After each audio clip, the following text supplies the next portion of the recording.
Danes smo jo mahnili sem med Polanske griče, kjer bomo obiskali kmetijo mladega gospodarja Jakoba Dolinarja, da vidimo, kaj nam bo vse pokazal. Pojdimo pogledati.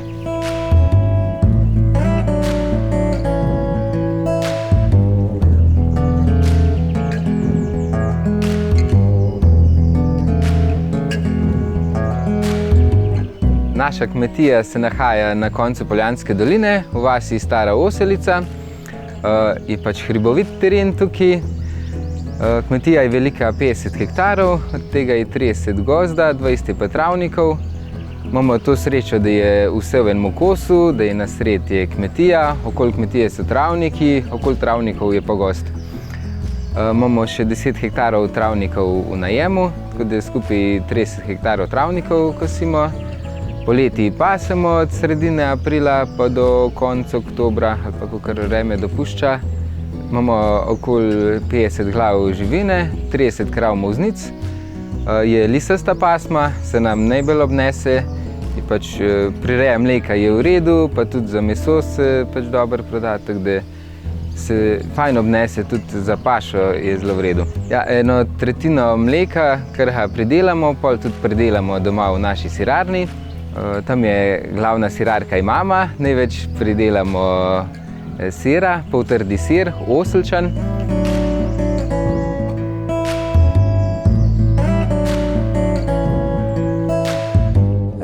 Naš sir oselčan je poltrdi sir tipa gaude.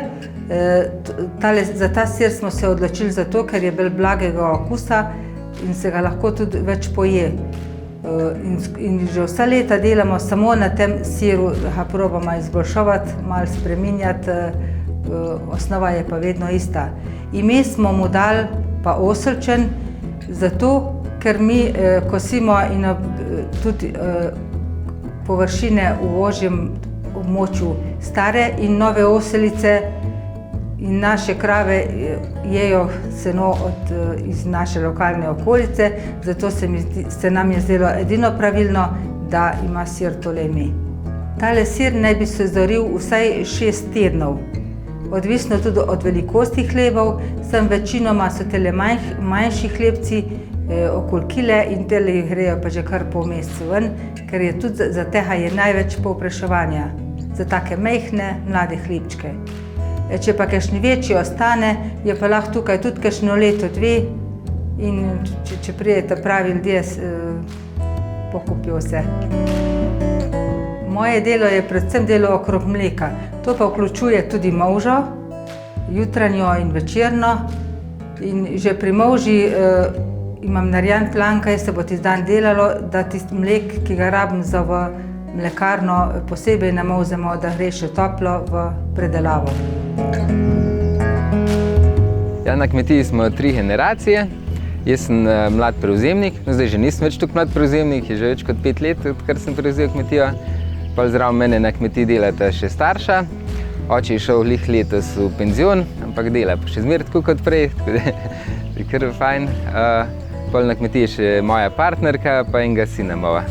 Vsem tem pridnim rokam pa so v pomoč tudi kvalitetni in zanesljivi stroji, ki jih bomo danes tudi predstavili.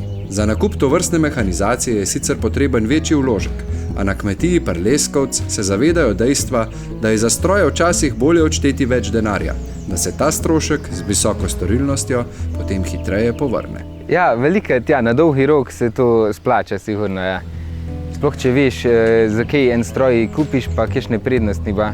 Pa če znaš tiste prednosti ceniti, ti sigurno povrne nazaj.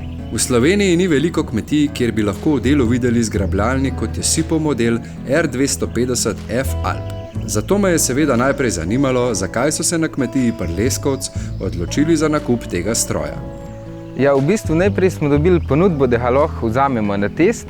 Jaz sem bil kar malo skeptičen od začetka, ker je kar velik pa težak stroj. Ampak pol, ko smo poprobali na terenu, nas je pa čisto navdušil, tako da zdaj bi pa težko brez njega delal.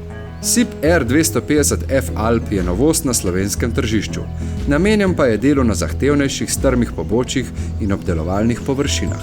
Marsikdo je bil ob nakupu mogoče skeptičen zaradi same teže stroja, ampak Dolinarjevi potrjujejo, da so vsi pomisleki popolnoma odveč.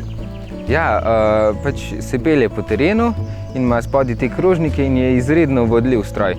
Pač traktor mora biti kar težak zadaj, da ga lahko pelje, ampak po terenu pa gre brez problema. Prednost je vidno temu, da je krma bolj čista, pobere manj zemlje, manj kamenja, manj drugih nečistoč, kar je zelo pomemben pol naprej pri predelavi mleka. In zato je tudi, pač smo se odločili za nakup tega stroja. Ja, ta zrabljalnik je priklopljen spredi na traktorju, kar je tudi velika prednost, ker pač krme se ne povozi, ampak se direkt pobere. Potem je ta rotor, jo pobere na trak, ki se lahko vrti potem levo ali desno, kar je tudi fajn, da lahko sam zbiraš, v katero smer se boš peljal in je izredno prilagodljiv. Fajn funkcija je tudi, da lahko trak ustaviš in pobereš do konca in se obrneš in pelješ to krmo nekam drugam. Kar je tukaj zelo fajn, ven sence lahko pelješ ali pa z kakšnega brehu lahko sam s tem ven prineseš. Stroj se upravlja s konzolo, ki je nameščena na traktorju, kateri ima tudi ekranček, da vidiš, koliko hitro se trak vrti, v katero smer se vrti, pač je dosti pretoka olja, ker ni nanj prek kardana, ampak samo preko hidravlike traktorja. Glede vzdrževanja pa je pa zelo nezahteven, pač sem malo mazajna, pa malo preveriš, če se dela tako, kot je treba in pač res ne veliko dela z njemu. Pa tudi, ko prideš na travnik, samo spustiš dol, vklopiš hidravliko in greš, ni treba nič rok natikati pa tega, kar je tudi velika prednost. Poleg prednosti sipovega zgrabljalnika pa smo preverili tudi prednosti uporabe sipove kosilnice SipDisc 260. Imamo tudi sipovo kosilnico, model 260 Alp. In je tudi zelo smo zadovoljni z njo. Lepo kosi, ni važno ali na gor, na dol, na stran, dela lep zrabek zadaj. Je izredno lahka, se dobro prilagaja terenu, je zelo enostavna za vzdrževanje, samo malo brušenja, pa da noži delaj, mazajna. Ima bočni zamik, da ga lahko zamikamo, kar je tudi zelo fajn v vožnji v ovinku ali pa v strmin, ko traktor zanaša. Tudi za varnost je dobro poskrbljeno. Na diskih ima čepe, da če pride preobremenitev, da ta čep odtrga. Pa tudi mehansko varovalo ima spredi na vpetju, da če pride do skale, da se kosilnica umakne nazaj.